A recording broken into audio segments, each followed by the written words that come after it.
A thread by Carlos Osuita. In response to this thread, I got a lot of really dumb comments from concern trolls. Here's one. Some of us knew he would win in 2016 and are still concerned. Wrapping ourselves in 2016 nostalgia and whistling past the graveyard is not a good idea. Anyone who actually read the thread would know that I made a strong case for my position. I dissected polling methods and explained why the dynamic today favors Trump more than in 2016. I wasn't wrapping myself in 2016 nostalgia and whistling past the graveyard. The problem for Iron Suit is that I used an argument that the person could not refute. Therefore, the person resorted to the tried and true leftist tactic of dismissing everything I said as pure stupidity. Well, another aspect of this campaign absolutely assures Donald Trump's reelection. The Democrats are telling us to vote for him. So are the corrupt old generals, corrupt old admirals, and Bill Kristol. A return to normalcy, they say, as they support total abnormality. This is a cargo cult version of the Algerian strategy, which James Mattis wouldn't know if it sat on his face.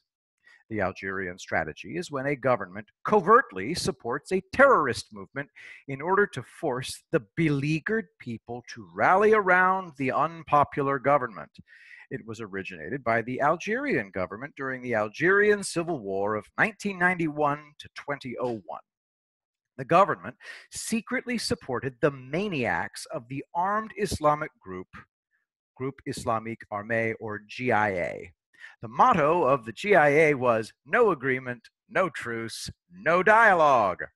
If you can believe it, they were worse than the Islamic State. As savage as the Islamic State was, they provided services as a rudimentary country. All the GIA did was kill.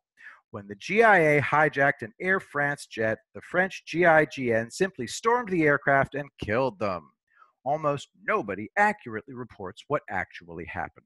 GIGN sniper, GIGN, it's the French SWAT team, basically. Snipers set up a continuous barrage of fire while the entry team engaged the terrorists with 357 Magnum pistols and hand grenades. The men in the aircraft would call for the sniper fire to momentarily stop. Then a commando with a pistol would race into the cockpit, shoot terrorists, and retreat. The sniper fire resumed. Using this tactic, all 4 terrorists were killed over a 20-minute firefight. No passengers were killed. Now, the trick to the Algerian strategy is to covertly, secretly, clandestinely support the terrorists. The Democrats are openly supporting the terrorists as they call for a return to normalcy, i.e., no more terrorism. So, the voters will automatically choose Trump. All the retired generals and admirals, the Democrats, the press, and academia are openly supporting the terrorists as they tell us we need to vote for a return to no terrorism. They're saying vote for Trump. It's absolutely mind-boggling. A secondary message is this: vote for us or we'll keep up with terrorism. How does the average red-blooded American respond to threats? From CNBC.com, Unilever pauses Facebook and Twitter advertising for the rest of the year. Quote, given our responsibility framework and the polarized atmosphere in the U.S., we have decided that starting now through at least the end of the year, we will not run brand advertising in social media newsfeed platforms, Facebook, Instagram, and Twitter in the U.S. Do you know how much money they're going to lose? The atmosphere isn't polarized. They're realizing that they're destroying themselves by continually surrendering to the terrorists. The surrendering isn't working. Why not?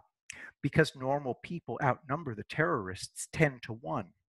If surrendering to terrorists work, they'd keep doing it. What did they realize? They're losing more by surrendering than by not advertising at all. What does that tell you? About 150 companies are pulling all ads from social media, but only in the US. What does that tell you? They're waiting for December. Do they think that if Biden wins, the terrorists will go away? Of course not. If Biden wins, the terrorists get stronger. The corporate world knows that Trump will win. That's why they're waiting until December. Who else helps you see through the fog of lies? You know why people won't make bold predictions? They're terrified of being wrong. Look at this. From Ghost at Kill Your TV. It's good to see the face of the one that has been shedding so much light on things around here. I pray you're right and not too confident. What does that even mean? This person is choosing to remain pessimistic because being too confident is somehow bad. Okay, fine. But why can't I myself be confident? You know why? Because misery loves company. In Japan, they have a proverb. The nail that sticks up gets pounded down. It's the same as the Scandinavian law of Janta. Not conforming, doing things out of the ordinary, or being overtly personally ambitious is unworthy and inappropriate. The law of Janta has 10 tenets. 1. You're not to think that you are anything special. 2. You're not to think you are as good as we are. 3. You're not to think you are smarter than we are. 4. You're not to imagine yourself better than we are. 5. You're not to think you know more than we do. 6.